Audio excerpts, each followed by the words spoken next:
Hello students, कैसे हैं आप सब लोग। कौटिल्य एकेडमी इंदौर में आप सबका स्वागत है। मैं दर्शित जैन। हम जो लास्ट हमारा जहां हमने होल्ड किया था दैट वाज हम आरबीआई की बात कर रहे थे और आरबीआई में हमने देखा था कि कहाँ किसकी जगह प्रिंटिंग और मिंटिंग प्रेस की हमारी बात चल रही थी।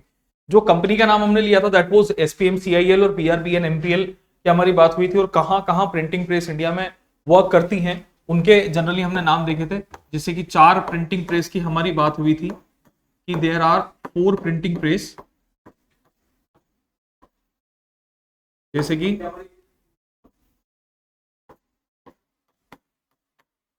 नासिक, देवास,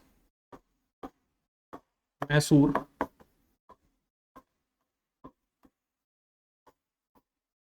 और सल्बोनी। 4 प्रिंटिंग प्रेस की बात हो गई थी। आज हम बात करने वाले हैं मिंटिंग प्रेस की कि मिंटिंग प्रेस कहाँ कहाँ पर। अब ये मिंटिंग प्रेस क्या कहानी है।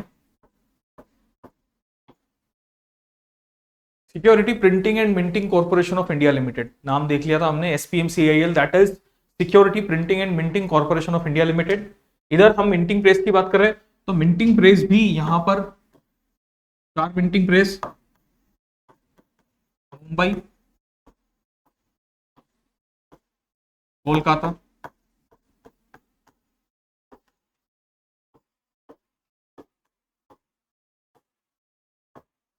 हैदराबाद और फोर्थ इज नोएडा। मुंबई, कोलकाता, हैदराबाद और नोएडा, यहाँ 4 जगह पर मिंटिंग प्रेस जहां पर कॉइन मिंट किए जाते हैं। कॉइन्स भी उनकी जो limit minimum to maximum, minimum 1 rupee to maximum 1000 rupee of coin, but in the present we have the maximum 20 rupees of coin in India। 20 rupees of coin वर्तमान में हमारे पास 20 रुपए का कोइन ही सबसे बड़ा कॉइन, और अगर minimum 1 rupee maximum 1000 rupees of coin we can mint, जो कि मुंबई, कोलकाता, हैदराबाद और नोएडा यह 4 जगह पर मिंट किया जा सकता है। पैरेटिक स्टेनलेस स्टील, यहां जो पर्टिकुलरली हम मटेरियल यूज करते हैं दैट इज फेरेटिक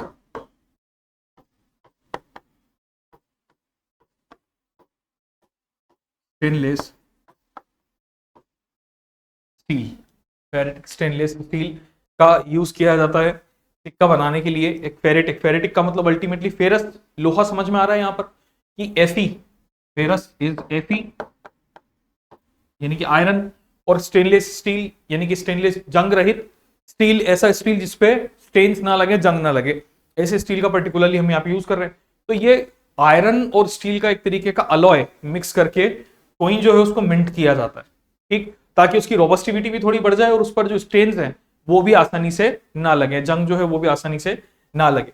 तो ये हमारे पास एक मिंटिंग ऑफ कॉइन्स का 1950 इज द ईयर जब हमने इंडियन डिनोमिनेशन वाला 1 रुपी का जो coin that was minted in 1950 in Indian denomination. इससे पहले भी चलता था 18 समथिंग 53 54 के समथिंग हम इस तरीके के कॉइन्स लॉन्च कर चुके थे, बट उन पर एक तरीके से वो ब्रिटिश छाप वाले या ब्रिटिश रिकॉग्निशन वाले कॉइन्स हुआ करते थे।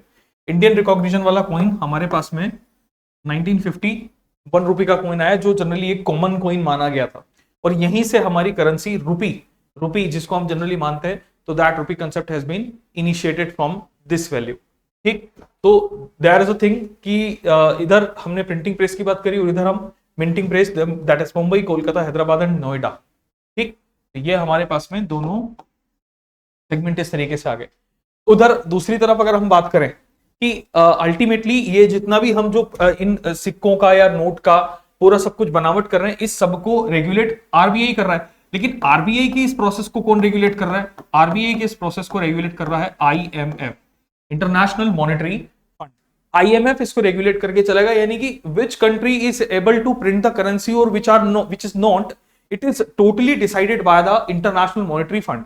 Like if we say if there is a country has a less funds, has weak economy, then in those cases IMF can stop those countries for making the currency. So there is a thing कि जब कभी भी अगर international monetary fund की बात आती है तो करेंसी वहां पर बीच में कहीं ना कहीं आई जाएगा कि कौन सी कंट्री अपनी करेंसी बना सकती है और कौन सी कंट्री अपनी करेंसी नहीं बना सकती। तो आईएमएफ यहां पर एक मिनिमम रिजर्व सिस्टम का कंसेप्ट देता है, मिनिमम रिजर्व सिस्टम का एक यहां पर बात की जाती है मिनिमम रिजर्व सिस्टम को लेकर।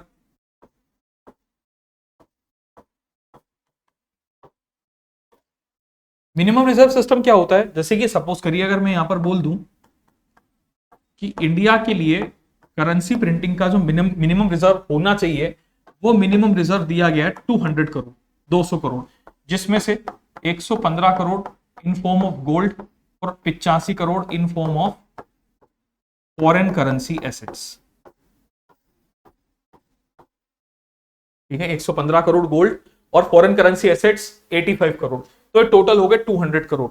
तो ये मिनिमम होना चाहिए, तो इंडिया जो है वो किसी भी तरीके की करेंसी को इशू कर सकता है, प्रिंट कर सकता है। इसको बोलते हैं minimum reserve system which will be managed by international monetary fund. ठीक है, ध्यान रखिएगा, थोड़ा सा इंपॉर्टेंट है। 115 crore foreign currency assets, 85 crore.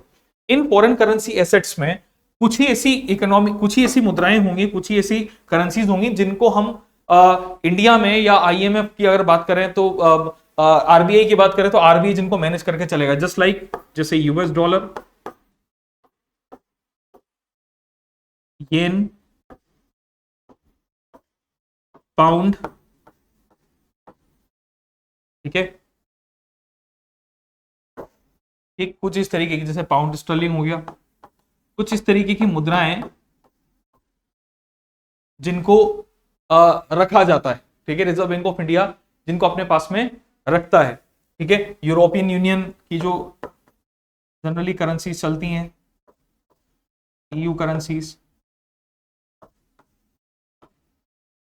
ठीक है, इनको एक तरीके से अपने पास में रख सकता है, जैसे कि ईयू का जनरल एक सबसे common currency that is euro. ठीक, तो वो जनरली हम चार, पहले यहां पर चाइनीज करेंसी भी होती थी लेकिन आरबीआई जनरली अब इसका इतना बहुत ज्यादा अपने पास में रिजर्व नहीं रखता। तो मेन जो करेंसीज है वो ये है, यूएस डॉलर, जापानीज येन, ये ध्यान रखिएगा, जापान की जो करेंसी है उसका नाम है येन। ठीक, और पाउंड स्टर्लिंग ये यूके की करेंसी,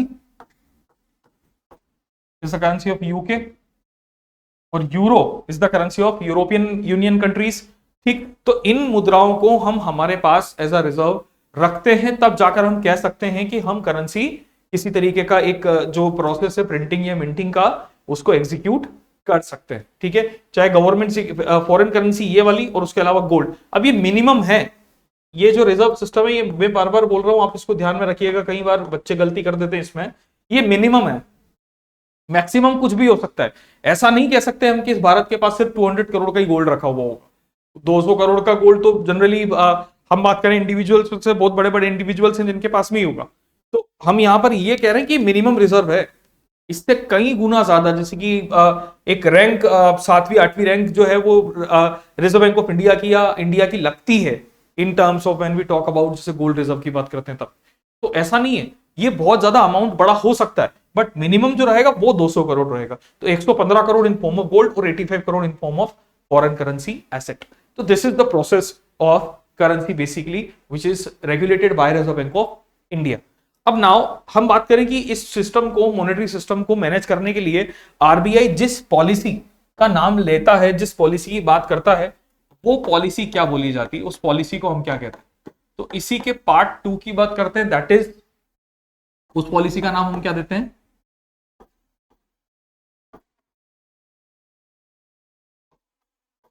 मॉनेटरी पॉलिसी। उस पॉलिसी को हम क्या नाम देते हैं जनरली, मॉनेटरी पॉलिसी, मौद्रिक नीति हम इसको नाम देते हैं यहां पर, मौद्रिक नीति। ठीक है, समझते हैं मौद्रिक नीति होती क्या है, व्हाट एग्जैक्टली मॉनेटरी पॉलिसीज। तो इसको हम इन जनरल ऐसे बोल सकते हैं, it is the policy by which RBI controls the flow of money,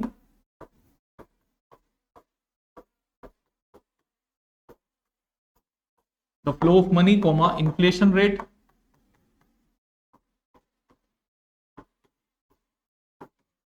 inflation rate, bank interest rates,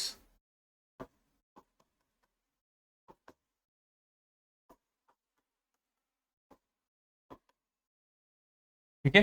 RBI controls the flow of money, comma inflation rate, comma bank interest rates and maintain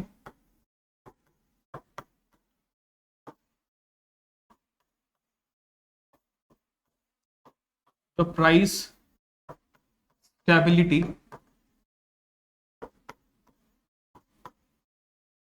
in the market, maintains the price stability in the market.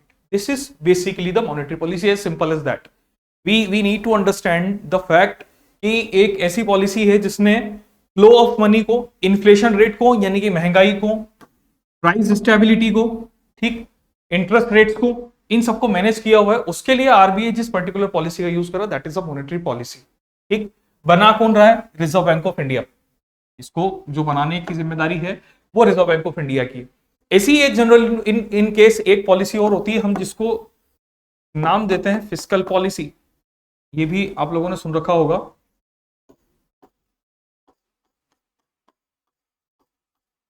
Fiscal policy, इस fiscal policy को बनाने की जो जिम्मेदारी होती है वो होती है जनरली गवर्नमेंट ऑफ इंडिया की, या फिर हम कहते हैं फाइनेंस मिनिस्ट्री की।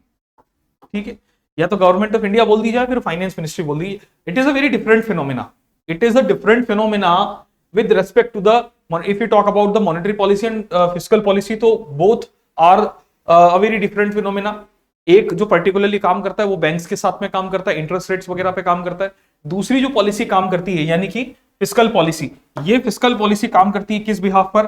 Government taxation system, government security system, उसके ऊपर जनरली ये काम करता है। पब्लिक एक्सपेंडिचर, पब्लिक रेवेन्यू, ठीक है, on that particular model the fiscal policy has work. Public expenditure, public revenue हम यहां पर बात करते हैं। ठीक है, यहां पर बैंक्स के और इकोनॉमी के इंटरफेरेंस की बात होती है, यहां ऐसा कुछ नहीं आता फिस्कल पॉलिसी में। ठीक, अब बात करते हैं आगे, इस मॉनेटरी पॉलिसी के इंस्ट्रूमेंट्स किस किस तरीके के होते हैं। तो इंस्ट्रूमेंट्स ऑफ मॉनेटरी पॉलिसी, मौद्रिक नीति के उपकरण, इंस्ट्रूमेंट्स ऑफ मॉनेटरी पॉलिसी, इसमें जनरली दो टाइप के इंस्ट्रूमेंट्स आते हैं। कौन कौन से? क्वालिटेटिव और क्वांटिटेटिव।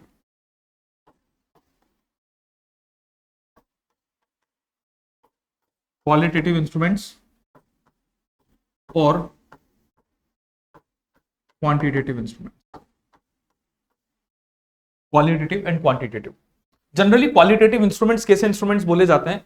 जो जनरली नंबर्स में चेंज नहीं होंगे, मात्रा में कोई चेंज नहीं आएगा, क्वांटिटी में चेंज नहीं आएगा, but the quality will change. Like if we say credit control,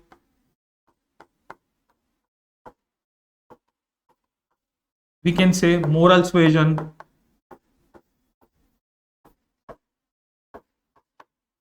we can say instructions to banks,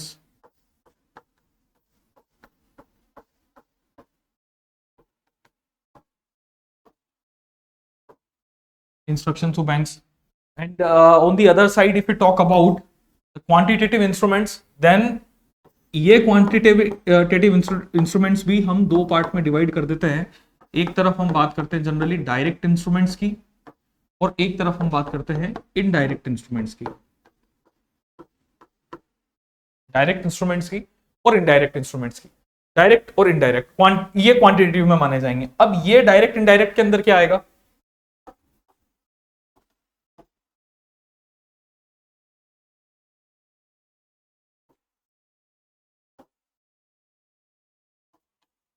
Here we are taking direct instruments, here we are taking indirect instruments. Let's say there are basically three names.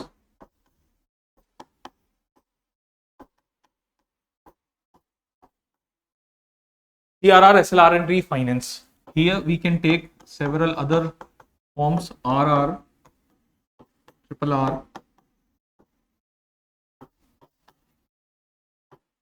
bank rate, base rate, or we can say MCLR. That's MSF,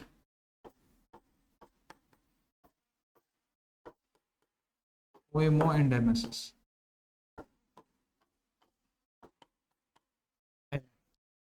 These are the instruments which we can call the indirect instruments, या फिर indirect instruments को हम यहां पर policy rates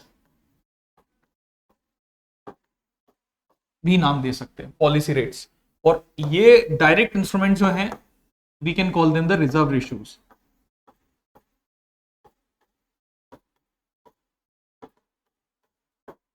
reserve ratios and those are the policy rates. अब if we say the CRR concept, CRR is basically the cash reserve ratio. Cash reserve ratio verbally सिर्फ इसको इतना सा समझ लीजिएगा। CRR का कंसेप्ट अल्टीमेटली क्या बोला जाता है? CRR is basically be called as reserve of cash with RBI, ठीक है, बाय द बैंक्स।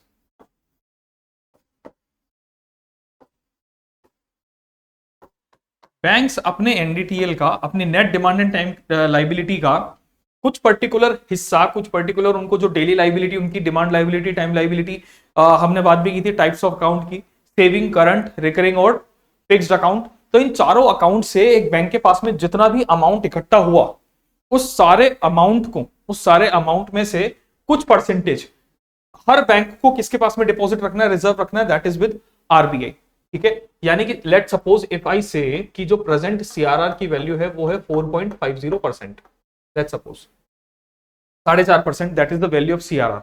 अब यहां पर क्या कहने का मतलब हुआ कि बैंक ने अगर एक दिन में 100 रुपीज का एनडीटीएल अर्न किया है, उन चारों अकाउंट में अगर 25 100 रुपीज अगर बैंक के पास में डिपॉजिट टोटल आया, 100 रुपीज हुए, तो 100 में से 4.50 जो अमाउंट होगा, ये 4.50 अमाउंट किसके पास जाएगा? रिजर्व बैंक ऑफ इंडिया के पास जाएगा, आरबीआई के पास जाएगा। किस फॉर्म में जाएगा? इन फॉर्म ऑफ कैश जाएगा। ठीक है, इन फॉर्म ऑफ कैश चला जाएगा। This is basically known as CRR. ठीक है, इसे हम सीआरआर कहते हैं। आरबीआई एक्ट के तहत इसकी बात की जाती है। RBI act 1934 section number 42 basically talk about the CRR concept. ठीक है, RBI act 1934 section number 42 which deals with CRR, cash reserve ratio. अभी प्रेजेंट में 4.50। ये पूरी monetary policy reserve bank of India बना रहा है, तो ये सारे जितने परसेंटेजेस होंगे इनको भी मैनेज करने की रिस्पॉन्सिबिलिटी किसके पास आएगी? रिजर्व बैंक ऑफ इंडिया के पास आएगी। ठीक है, दूसरा, on the other hand, if we talk about the SLR concept, SLR is basically known as statutory liquidity ratio. Let's take it here.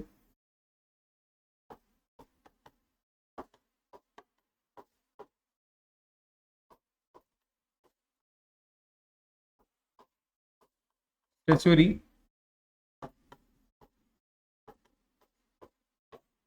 Liquidity ratio, statutory liquidity ratio. Statutory liquidity ratio, इसमें क्या होगा? Reserve of cash and liquid assets with financial institutions itself. Reserve of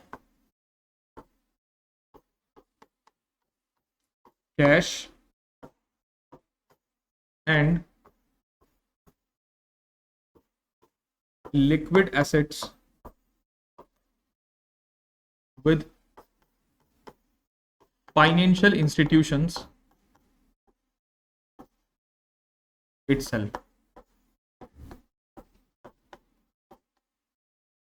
reserve of cash and liquid assets with financial institutions itself, like जैसे मान लीजिए एक percentage तो हमने यहाँ 4.5% कह दिया कि ये आरबीआई के पास कैश के फॉर्म में चला गया, लेकिन अगर दूसरी तरफ में बात करता हूं कि एसएलआर, तो present SLR value that is 18.00%। तो ये 18.00%, 18% क्या होगा? एनडीटीएल का, उसी एनडीटीएल का परसेंटेज है, उसी अर्निंग का total. This is the percentage of, याद रखिएगा, this is the percentage of what? NDTL, net demand and time liability. तो उसी का परसेंटेज ही 18% का चला जाएगा, बैंक के खुद के पास में रखा रहेगा। बैंक अपने पास में इसको मेंटेन करके चलेगा विद फाइनेंशियल इंस्टीट्यूशन इटसेल्फ। जो भी फाइनेंशियल इंस्टीट्यूशन है, चाहे वो एनबीएफसी हो, चाहे बैंक हो, कोई सा भी फाइनेंशियल इंस्टीट्यूशन हो, सबको अपने पास में इसको मेंटेन करके चलना है। अब ये दो फॉर्म में है, एक तो कैश फॉर्म में है और दूसरा लिक्विड एसेट फॉर्म में है। लिक्विड एसेट फॉर्म का मतलब यहां पर क्या हो गया, जैसे कि मान लीजिए लिक्विड एसेट हम किनको बोलेंगे, easily convertible into cash, easily convertible into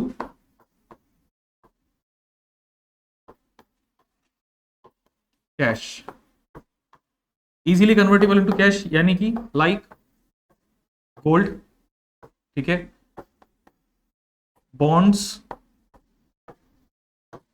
ठीक, गोल्ड हो गए, बॉन्ड्स हो गए, ये इस तरीके की गवर्नमेंट सिक्योरिटीज हो गई।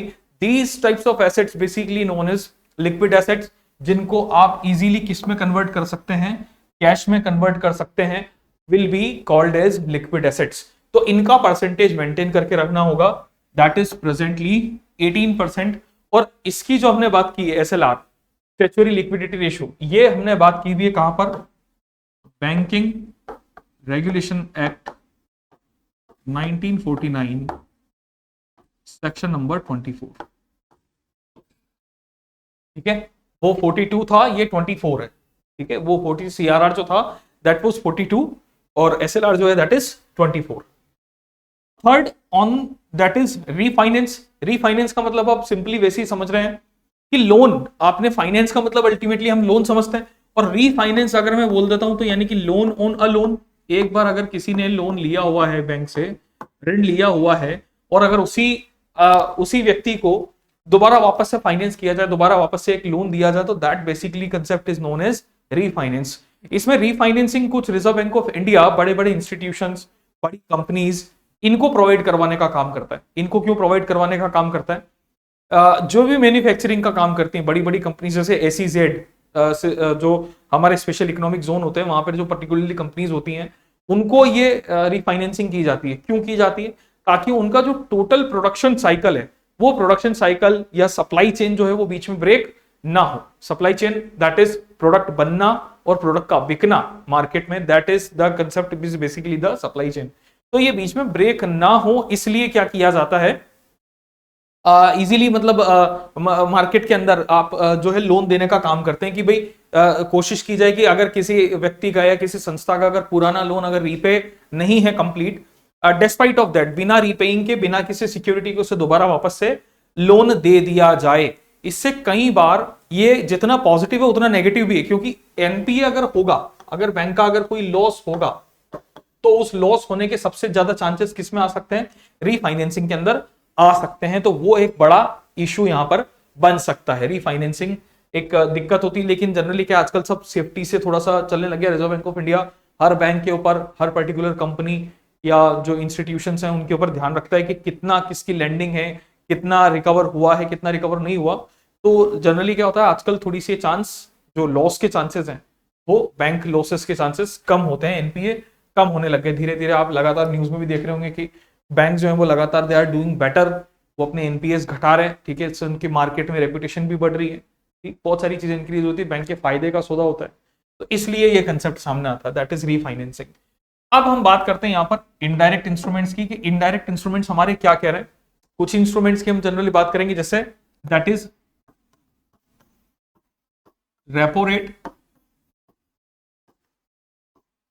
रेपो रेट, रेपो रेट का मतलब क्या हुआ, रेपो रेट का मतलब the interest rate at which RBI lends money to financial institutions, या RBI lends money to commercial banks. Financial institution भी नहीं बोलते हम यहां पर, RBI lends money to,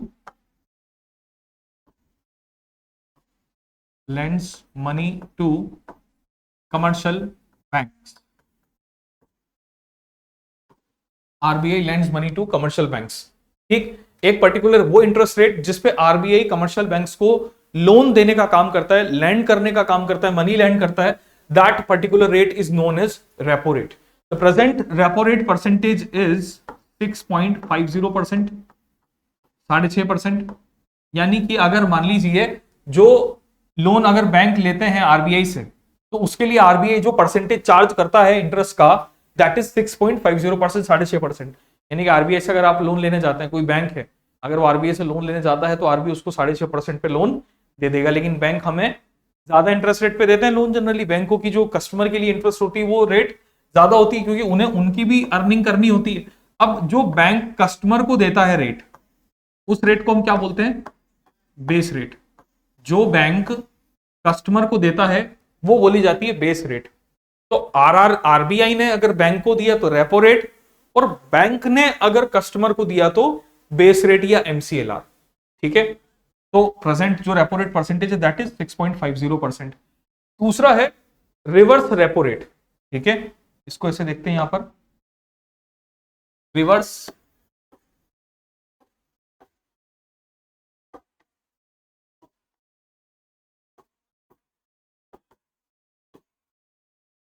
reverse repo rate, reverse repo दर।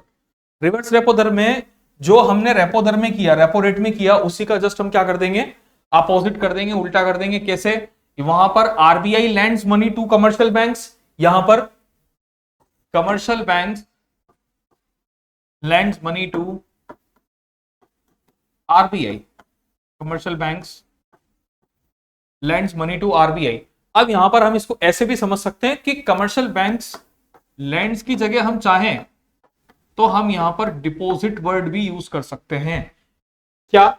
जैसे कि एज एन डेफिनेशन अगर मैं इसकी बात करूं तो the interest rate at which commercial banks deposit their surplus money, at which commercial banks deposits their surplus money to RBI, deposit their surplus money to RBI. The interest rate at which commercial banks deposit their surplus money to RBI, इस rate को हमने क्या नाम दे दिया? Reverse repo दर नाम दे दिया। यानी कि एक तरफ तो आरबीआई बैंकों को लोन दे रहा था, यहां पर क्या होगा? बैंक्स जो है वो आरबीआई को लोन देने का काम करेंगे। और ये पर्टिकुलरली हमारे पास कितना चलता है? प्रेजेंट रिवर्स रेपो रेट की हम बात करें अभी तो दैट इज 3.35%। 3.35%, 3.35% ये हमारा रिवर्स रेपो रेट अभी चल रहा है प्रेजेंट में। चेंज होता रहेगा, चेंज होता रहेगा, डिपेंड करता है रिजर्व बैंक ऑफ इंडिया की मॉनेटरी पॉलिसी रिव्यू मीटिंग पर। जब कभी भी उनकी मॉनेटरी पॉलिसी कमेटी की मीटिंग होगी, उस मीटिंग के समय ये रेट्स जो है वो चेंज हो सकती हैं। ठीक है, ध्यान रखिएगा। तो यहां पर रेपो रेट में तो हमने बात की थी कि RBI lends money to commercial banks. अच्छा, ये जो ड्यूरेशन आएगा ये कितने दिन का आएगा? 90 डेज का आएगा। हाँ, एक इंपॉर्टेंट पॉइंट है, बड़ा ध्यान रखने लायक पॉइंट है। ठीक है, आपको ये चीज ध्यान रखनी है कि ये जो लोन मिला है बैंकों को, ये कितने दिन के लिए मिला है? 90 डेज के लिए मिला है, यानी कि शॉर्ट ड्यूरेशन के लिए मिला है, बहुत कम ड्यूरेशन के लिए मिला है। It is 90 days duration is basically will be the short duration, छोटी अवधि के लिए लोन दिया गया है। ठीक है, और उधर रिवर्स रेपो रेट में क्या कर दिया गया? Banks lends money to RBI, उल्टा जस्ट अपोजिट हो जाएगा इसका। तीसरा है हमारे पास में that is bank rate.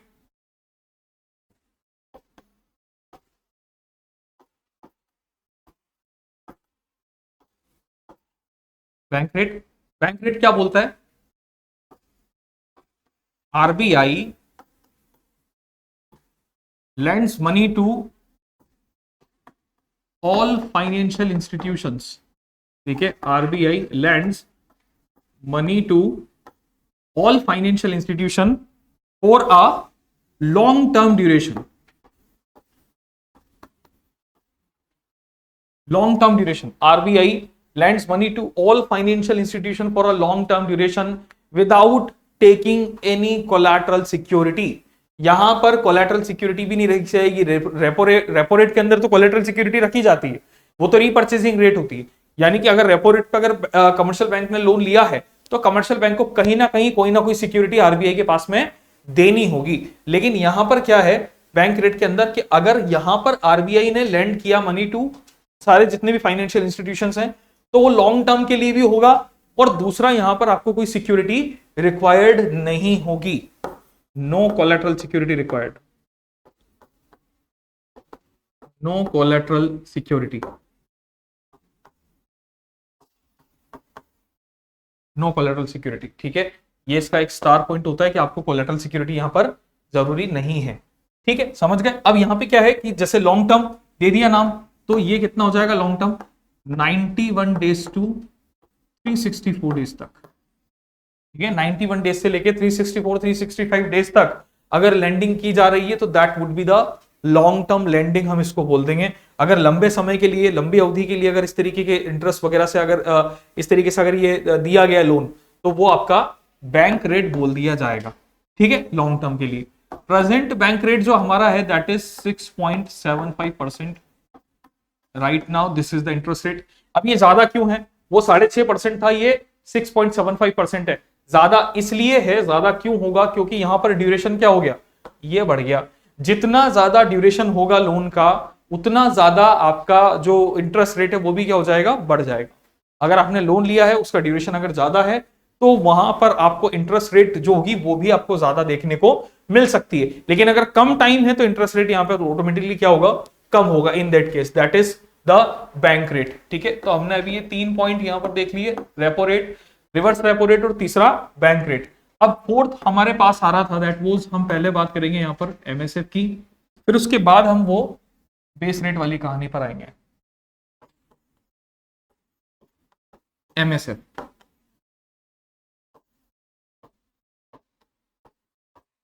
Marginal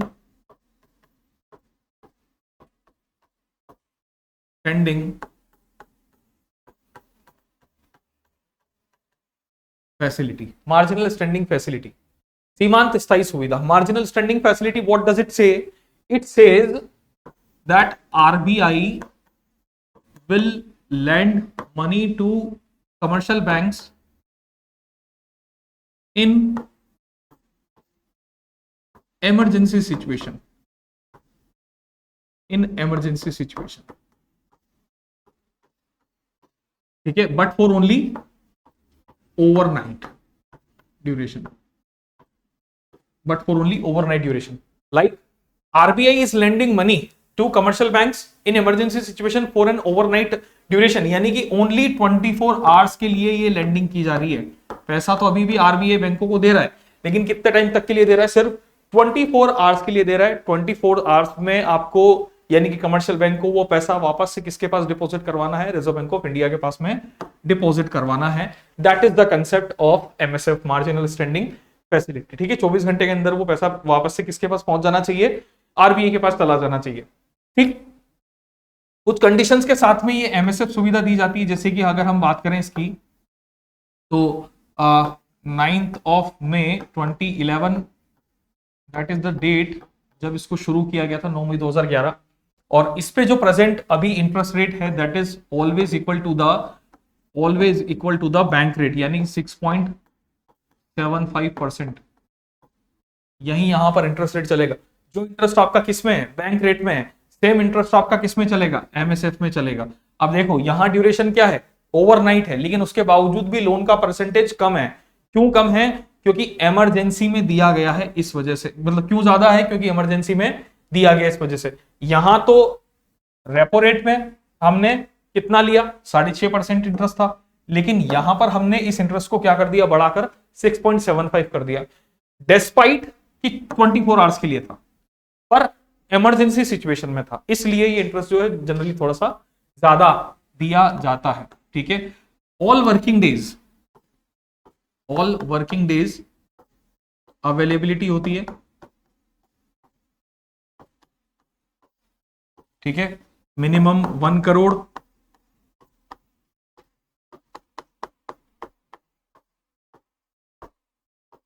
and multiple, और मैक्सिमम जो हो सकता है that is of up to 2% of NDTL,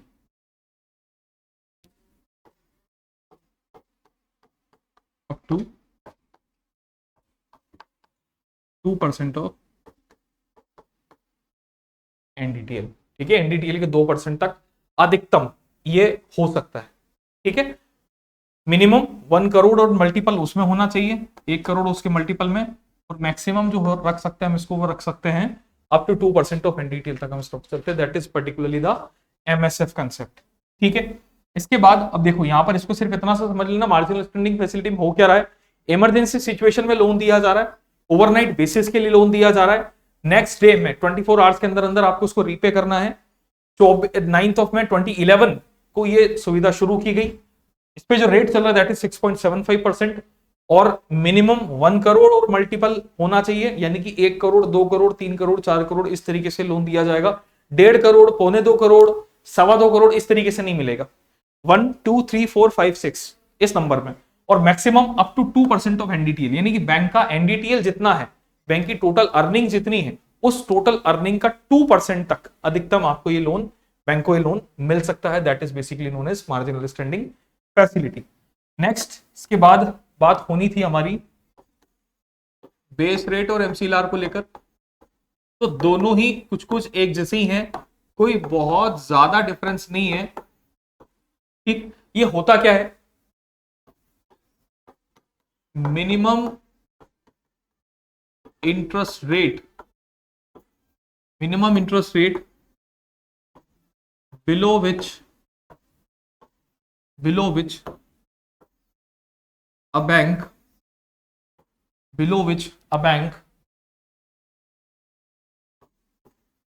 cannot lends money to the customers,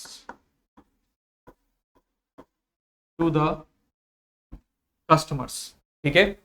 minimum interest rate below which a bank can not lends money to the customers, यानी कि वह ब्याज दर जिससे कम पर कोई भी बैंक अपने ग्राहकों को लोन नहीं दे सकता, कोई भी बैंक अपने ग्राहकों को लोन नहीं दे सकता, उस रेट को हम बेस रेट या एमसीएलआर बोलकर चलते हैं। यहां पर एमसीएलआर की जो बात होती है, that is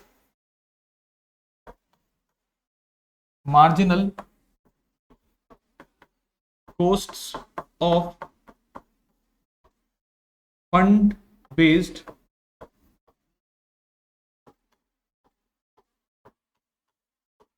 lending rate, marginal cost of fund based lending rate. अब यहां पर सिर्फ हमें यह समझना है कि ये जो बेस रेट वाला कंसेप्ट था, ये 2010 में इंट्रोड्यूस किया गया था, और ये एमसीएलआर वाला जो कंसेप्ट था, ये 2016 में इंट्रोड्यूस किया गया। अपडेट क्यों किया गया इसको? अपडेट इस वजह से किया गया, जैसे कि सपोज करिए हमने रेपो रेट पढ़ा अभी, रेपो रेट 6.5% है, 6.5% के हिसाब से आरबीआई बैंक को लोन दे रहा है, तो उसी हिसाब से बैंक भी कस्टमर को लोन देगा। तो उसमें क्या होता था कि यदि मान लीजिए अगर रेपो रेट बढ़ा तो बेस रेट भी क्या हो जाता था, बढ़ जाता था। रेपो रेट बढ़ता था तो बेस रेट भी बढ़ जाता था। लेकिन कई बार बैंक क्या करते थे कि रेपो रेट के कम होने पर वो बेस रेट को कम नहीं करते थे। यानी कि आरबीआई तो सस्ते में लोन देना शुरू कर दिया है, आरबीआई ने तो बैंकों को सस्ता लोन देना स्टार्ट कर दिया, लेकिन बैंकों ने अभी भी कस्टमर्स को इसका फायदा नहीं दिया, बैंकों ने कस्टमर तक अपने इस पर्टिकुलर इंटरेस्ट का फायदा नहीं पहुंचाया। ये एक बहुत बड़ी दिक्कत थी। तो इसको थोड़ा सा हटाने के लिए क्या नाम दिया गया, एमसीएलआर नाम की एक नई चीज 2016 में लाई गई। इसमें क्या कह दिया गया, इसके अंदर यह कह दिया गया कि कुछ ऐसे फैक्टर्स होंगे जिन फैक्टर्स के आधार पर यह लेंडिंग की जाएगी। जैसे एमसीएलआर के फैक्टर्स, मार्जिनल कॉस्ट, कि बैंक को ये सारी बातें देखनी होगी, और इसके हिसाब से यहां पर फैक्टर्स नहीं थे, यहां पर कोई फैक्टर नहीं था, यहां पर फैक्टर होंगे। Marginal cost, operating cost,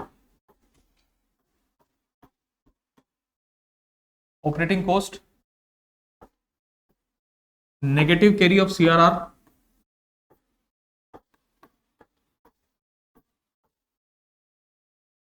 negative carry off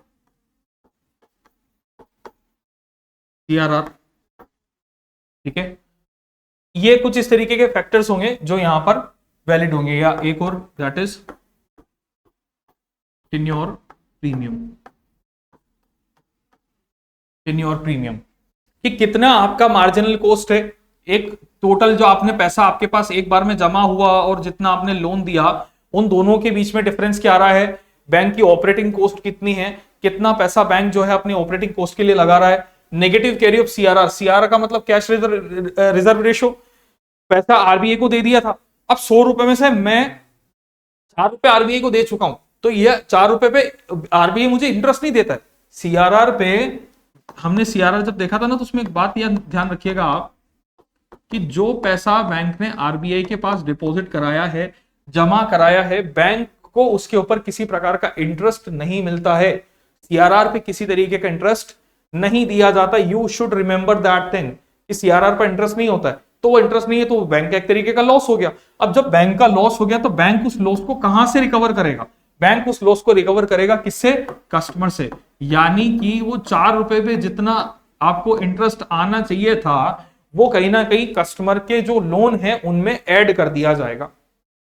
same as tenure premium, इसका मतलब कि आपने जितने टाइम तक के लिए लोन लिया है, जितने लंबे ड्यूरेशन तक के लिए आपने लोन लिया है, उतने लंबे ड्यूरेशन तक आपको उस पर्टिकुलर लोन के ऊपर एक प्रीमियम चार्ज देना पड़ेगा, क्योंकि आप क्या है, बैंक का वहां पर फंड जो है, बैंक के जो पैसे हैं उनको वहां पर यूज करेंगे, इसलिए टेन्योर प्रीमियम यहां पर निकल कर आता है। तो ये एमसीएलआर के फैक्टर्स थे। 2016 में इसको इंट्रोड्यूस किया गया। मैक्सिमम लोन्स जो आज की डेट में सैंक्शंस होते हैं वो इसी पर सैंक्शंस होते हैं, एमसीएलआर के ऊपर ही बैंक सैंक्शन करता है मैक्सिमम लोन। ठीक है, ये एक तरीके का आपका रिड्यूसिंग रेट ऑफ इंटरेस्ट। आप जनरली कई बार देखते होंगे जब आप बैंक में लोन लेने जाएंगे तो वहां पर बैंक आपसे 2 बातें पूछ सकता है, बैंक का ऑफिसर, कि आपको फिक्स रेट पे इंटरेस्ट चाहिए या फ्लोटिंग रेट पे इंटरेस्ट चाहिए। तो वो रिड्यूसिंग रेट जो होती है, उस रिड्यूसिंग रेट पर ज्यादा से ज्यादा लोन जो है वो सैंक्शन किए जाते हैं, और वो रेट यही वाली रेट है एमसीएलआर। ठीक है, तो मैक्सिमम लोन्स जो आज की डेट में जाते हैं वो इस पर ही जाते हैं, क्योंकि यहां पर डायरेक्ट इंपैक्ट रेपो रेट का नहीं आ रहा था, लेकिन यहां पर कुछ कुछ इंपैक्ट जो है वो रेपो रेट का आएगा। आरएलएलआर वगैरह और भी बहुत सारी व्यवस्थाएं शुरू की गई थी इसके बाद 2019 में, जैसे कि एमसीएलआर था। तो इस एमसीएलआर के बाद में 2019 में एक नाम और आया नया, जिसको कह दिया गया था आरएलएलआर। 2019 में RLLR, repo linked landing rate, इसका नाम दिया था रेपो लिंक्ड लैंडिंग रेट। तो रेपो लिंक्ड लैंडिंग रेट में क्या होता था कि जो आपकी रेपो रेट होती थी उसी के हिसाब से आपकी लोन की रेट भी काम करती थी। यानी कि रेपो रेट अगर बढ़ जाएगा तो लोन की रेट, इंटरेस्ट रेट जो है वो भी इंक्रीज हो जाएंगी, और अगर रेपो रेट घट जाएगा तो लोन की जो इंटरेस्ट रेट्स हैं वो भी क्या हो जाएंगी, ऑटोमेटिकली घट जाएंगे। इसको ऐसे समझा जाता है। ठीक है, that concept is basically the MCLR concept. Okay, let's move further. जो अगला हमारे पास में कंसेप्ट था that was OMO and MSS. OMO का मतलब हो गया यहां पर open market operation and market stabilization scheme.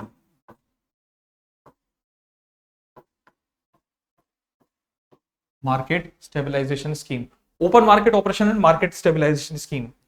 समझिए, ओपन मार्केट ऑपरेशन और मार्केट स्टेबलाइजेशन स्कीम दोनों एक ही तरीके के मोटिव माने जाते हैं। इनमें जनरली दोनों ऑपरेशंस के अंदर क्या किया जाता है, selling of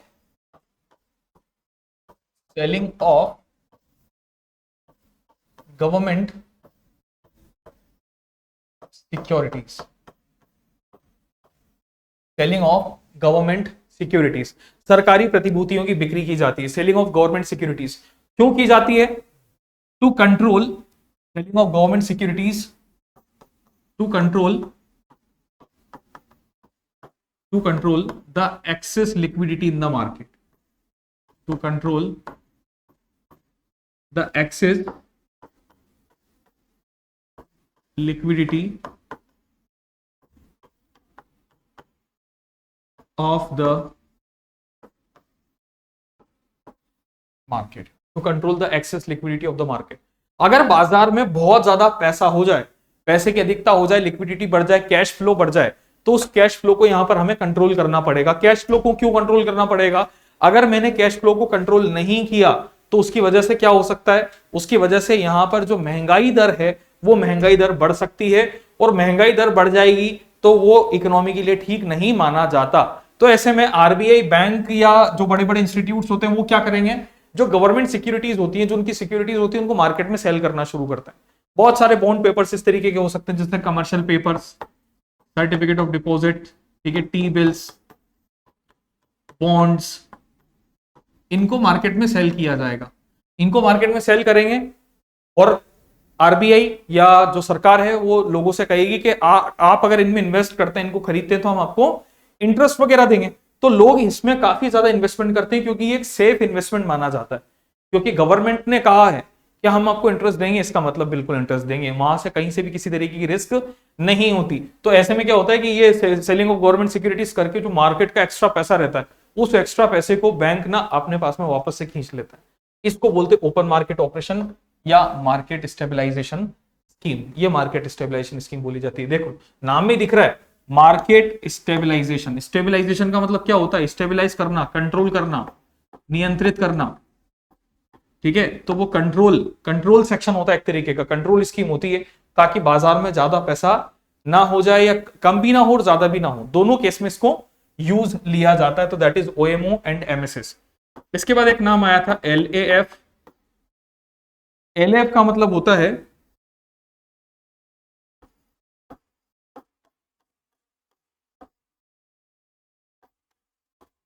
liquidity adjustment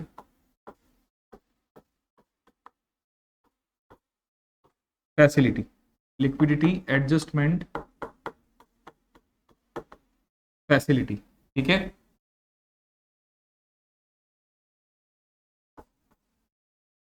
liquidity adjustment facility, तरलता समायोजन सुविधा।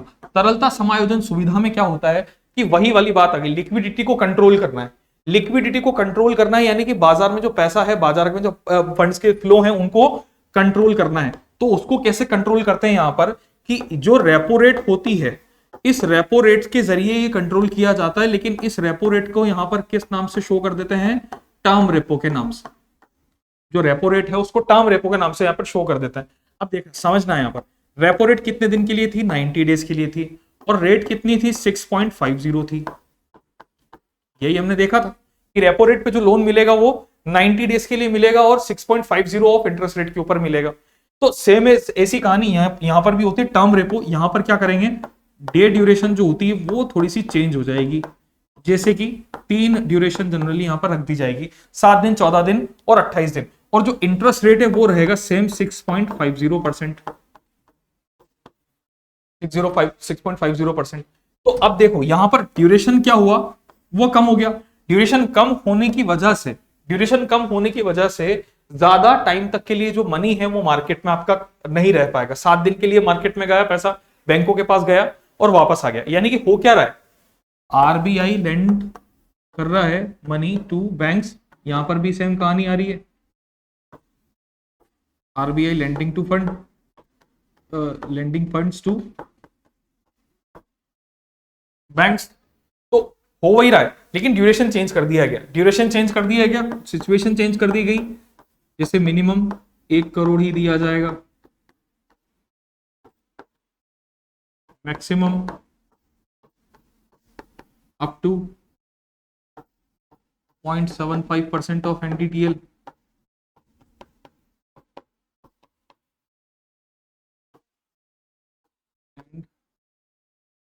मल्टीपल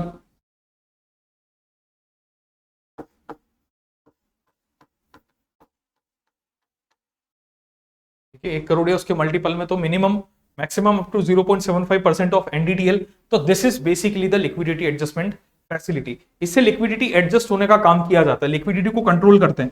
7 दिन तक पैसा मार्केट में, फिर वापस से आरबीआई के पास। 14 दिन के लिए पैसा मार्केट में, फिर वापस से आरबीआई के पास। 28 डेज के लिए मार्केट में, फिर से वापस पैसा आरबीआई के पास में। तो ज्यादा टाइम तक फंड्स जो होंगे, जो मनी होगा, वो मार्केट में रेगुलेट नहीं होगा तो फंड जो है वो इजीली कंट्रोल हो जाएंगे। This is basically the liquidity adjustment facility. And this whole phenomena, ये जो हमने अभी देखा सब कुछ, ये सारा का सारा फिनोमेना क्या बोला जाता है? मॉनेटरी पॉलिसी बोला जाता है। इस मॉनेटरी पॉलिसी को कौन बना रहा है? इस मॉनेटरी पॉलिसी को बना रहा है कौन? आरबीआई। तो आरबीआई में इसको बनाने के लिए एक कमेटी होती है जिसका नाम होता है MPC, monetary policy committee. MPC, monetary policy committee. इस कमेटी को किसने बनाया? आरबीआई ने बनाया। ठीक है, आरबीआई ने बनाया। कुछ फैक्ट्स के बारे में कि एक तो इस कमेटी की शुरुआत की गई कब? सन 2016 में, 2016 में इस कमेटी की शुरुआत की गई। मेंबर्स यहां पर जो होते हैं इस कमेटी के अंदर 6 मेंबर्स यहां पर हो सकते हैं, 6 मेंबर्स यहां पर होंगे अधिकतम, 3-3 के एक सिस्टम में, जिसमें से 3 मेंबर होंगे रिजर्व बैंक ऑफ इंडिया से, आरबीआई से, और 3 मेंबर होंगे गवर्नमेंट ऑफ इंडिया से। ठीक है, head of the committee RBI governor, head of the committee RBI governor. और किस तरीके की कमेटी, किस तरीके की पॉलिसी है,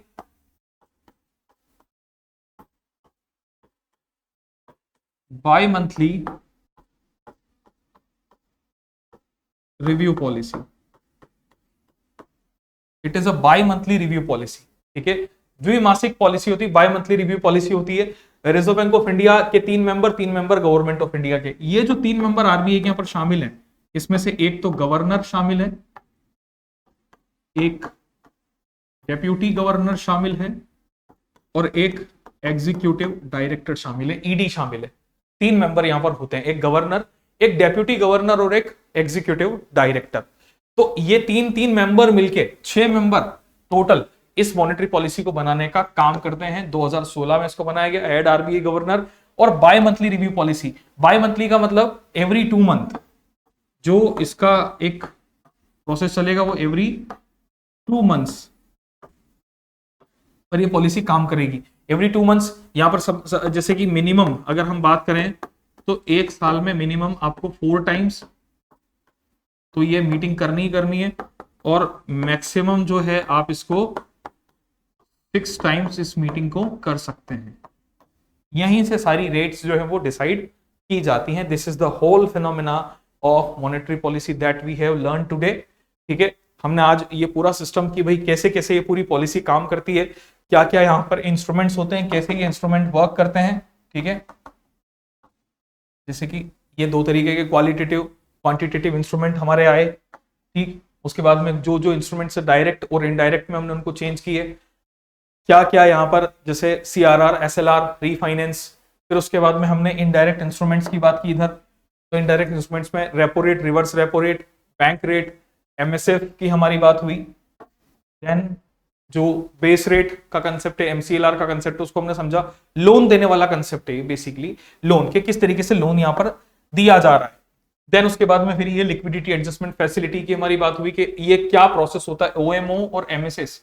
इस प्रोसेस को हम क्या समझते हैं कि सेलिंग ऑफ गवर्नमेंट सिक्योरिटीज, सरकारी प्रतिभूतियों को बेचना, मार्केट में उनकी बिक्री क्या बोली, सेलिंग ऑफ गवर्नमेंट सिक्योरिटीज क्या बोली जाएगी, ये ओएमओ और एमएसएस के रूप में माना जाएगा। ठीक है, देन लिक्विडिटी एडजस्टमेंट फैसिलिटी, इसकी बात हुई। और उसके बाद में हमने यहाँ पर एमपीसी, मॉनेटरी पॉलिसी कमेटी जो रिजर्व बैंक ऑफ इंडिया ने बनाई है, उसकी बात की। ठीक है, दैट्स इट, आज के लिए इतना ही। ये हमारा टॉपिक मॉनेटरी पॉलिसी जो प्रोसेस होता है, monetary process of Reserve bank of India या Indian economy, that has been completed today. Next lecture में नेक्स्ट टॉपिक की बात करेंगे, तब तक के लिए आप इनको एक बार देखिएगा। ठीक है, रिवाइज करिएगा इनको। Thank you so much.